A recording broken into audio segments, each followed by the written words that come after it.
I'm AC. Welcome to Bit Seizure.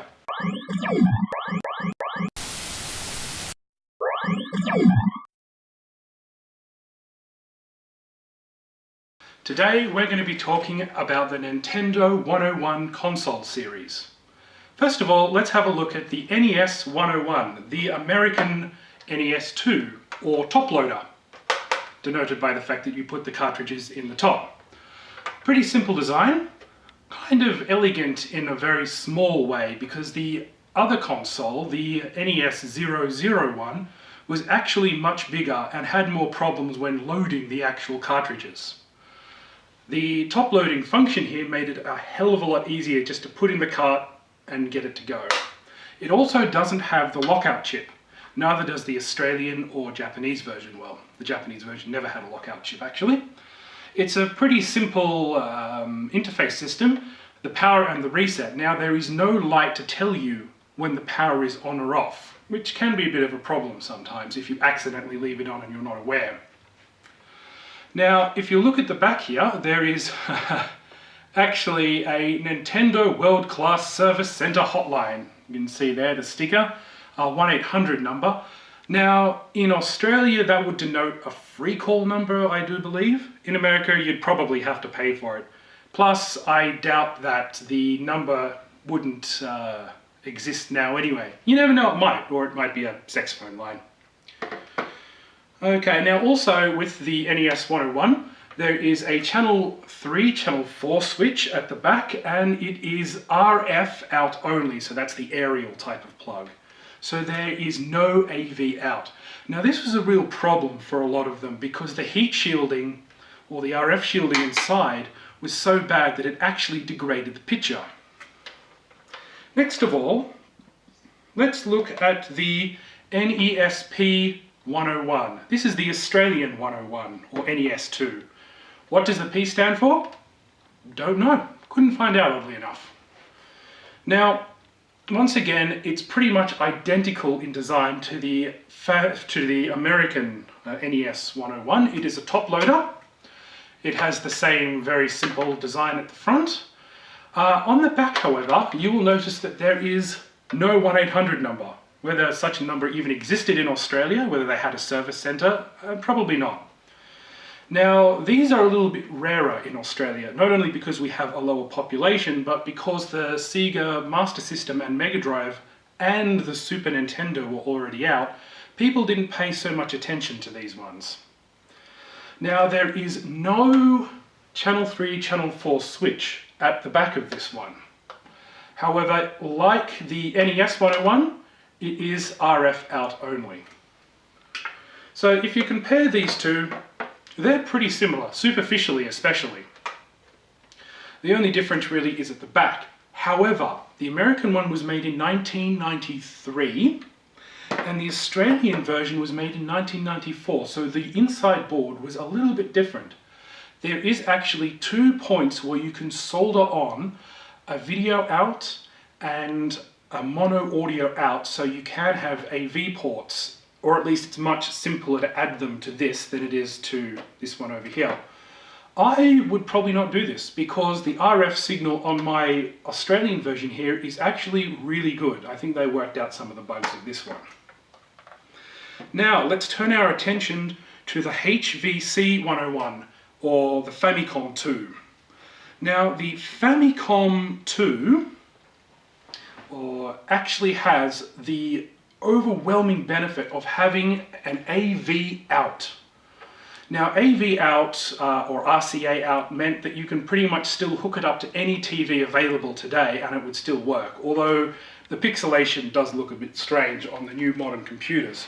Now the great thing is that the AV out cords are the same ones that they use for the Super Nintendo or Super Famicom or GameCube or Nintendo 64. So if you have one of these, you can use it for any of them, which is a real advantage. Just don't plug in the red and white one because you'll get kind of a howling double sound there. It's mono, so you only need to plug the one. Now, the other design difference you'll notice here is that there is no arc. So you'll notice that on this one there is a bit of an arc here. This one it's just flat. Other than that though, the design is pretty much the same. However, on the side you will also notice that it's got an auxiliary port. Now the original Famicom, HVC001, had the same sort of thing, only at the front. Now this was used for the Famicom gun,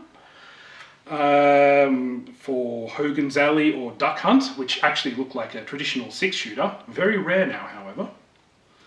Or you can use it for the Famicom basic keyboard, or you can use it for other things. Now I've got an example here. I'll just plug that in. This is actually a Capcom Mahjong controller that's used. A little bit odd, it's kind of got an alphanumeric kind of keyboard there. Still not a very interesting game, I gotta say. But this means that the only drawback to the HVC 101 is that there are no microphones because it uses the exact same dog bone controller, or you could use the traditional controller plugs at the front there. And they didn't have the microphones on the updated version. To be fair, not many of the original Famicom games took advantage of the microphone. Only the very early games did. The microphone probably wasn't as advanced as people think it did. It was only just you blow into it and you could get the same kind of reading as you did speaking into it. It could just kind of sense the very basic sound of your voice. Now, both of these, or all three of these, came with the dog bone controller, which I much prefer to the original square controller. Now, there's not really much of a difference between the American and Australian version and the Japanese version. The only problem with the Japanese version is the cord is very short, so you have to be very close to the console or close to the TV, or if you're in a Japanese apartment, probably both. However, the Australian and American one, very, very, very long kind of cable, which is nice. Long enough to hang a rob with that, I say. We should try that. Okay, now the only problem is that I must stress, if you're in Australia and you have a HVC 101 or an NES 101, either you need to get the exact voltages correct on the Australian system, which is very hard to do, or you need a step-up converter, or step-down converter, depending on how you want to look at it. This is a Trapper, an AC converter system. Now, Australia runs off 240 volts, which is pretty high. And the American versions run off 110 or 100 volts, I do believe. So you'll need to want to step these down from 240 to 110, and you can do that using one of these. Now, this is pretty much made for consoles and stuff that you've got from Japan, basically. But you can use it for the American system as well, so long as it doesn't have an earth socket there.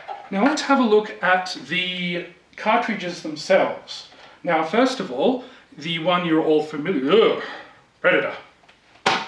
That keeps sneaking in, it's very freaky. Okay, let's look at Probotector, which is Contra in Australia.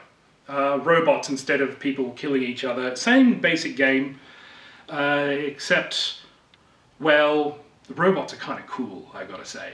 Possibly not as cool as shirtless men, but you know. So this will fit in either of them. Now, these two have no lockout chips, which also means that they have no kind of region lockout either. You can use both of them. Now, on the Australian version, because it uses the PAL system rather than the American and Japanese NTSC system, there is a touch more slowdown, so it will seem a little bit slower if you play an American game on here.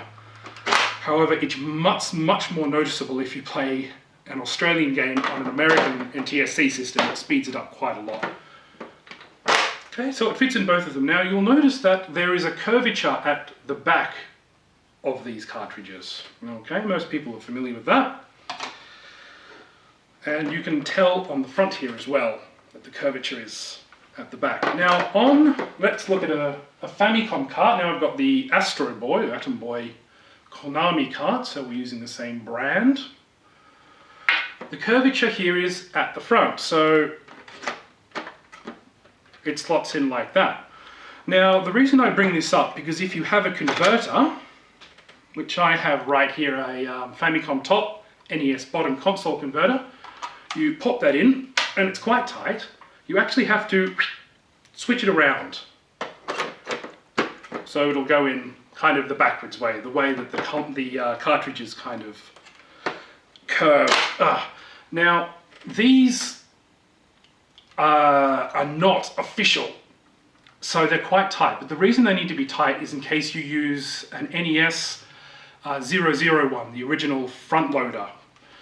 So it doesn't get jammed in there, you need a piece of pliers to get it out. However, these are not official Nintendo products, so kind of use at your own peril. Although I have to say this one works fine. I got it for about 1,500 yen in Japan.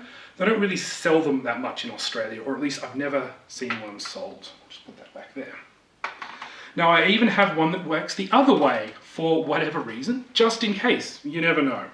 So we'll demo that now, put that in here. Now this is obviously a kind of a Hong Kong version I got out there. It's the 72 pins to the 68 or however many are in a Famicom. Now this works much better on an original Famicom, but there you go. Looks kind of ridiculous, but it works. Just get that out of there. Once again, it'll really speed up the game on an American or Japanese version there. Now let's have a look inside the cartridges themselves. Now this is a little bit interesting. We're all very familiar with the NES cartridges. They're big, kind of almost VCR-esque in the way that you put them into the front of the original console. Now if you take one of these apart, you'll notice that it's actually very small. It's usually only half the size. And if we take apart a Famicom game, here's one I prepared earlier, you'll notice that they're actually very, very similar.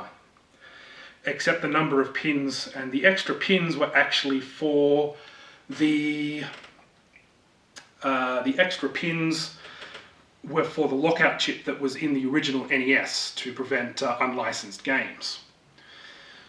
Okay, so I'm not even sure which one goes which. I'll sort that out later. Now all of these consoles here can be undone with a special kind of screwdriver which you can get off eBay.